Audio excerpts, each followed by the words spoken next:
Hi young builders. Today we're building something fun for our feathered friends. So be sure to swing by HomCo to pick up your free Young Builders kit on the third Saturday of each month.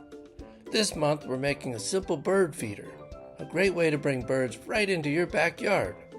Once it's finished, you can hang it outside and watch all kinds of birds come visit. Ready to get started? Let's build. For this project, you'll need a small log or branch, twine or rope, birdseed, peanut butter or suet, and a drill. This part should always be done by a grown-up helper. Your grown-up will drill one hole through the top for the string and several small holes along the wood for the bird food.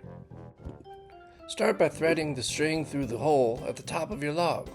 If the string is hard to push through, you can wrap the end with tape or something small like a nail or paper clip to help guide it through. Once the string is through, tie a knot at the top to create a loop. This is how your bird feeder will hang outside. Next, it's time to add the bird food. Fill each of the holes in the log with peanut butter or suet.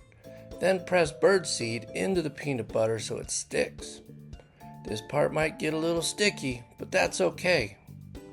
Now your bird feeder is ready to hang. Find a tree branch in your yard and hang your feeder where birds can easily see it. Try placing it near a window so you can watch the birds come visit. Now comes the fun part, watching the birds.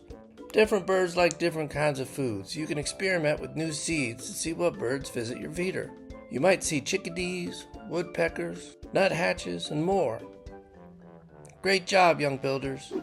You just built your very own bird feeder, created a place for wildlife to visit your backyard.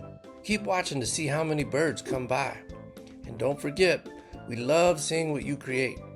Take a picture of your feeder and tag us on Facebook or Instagram.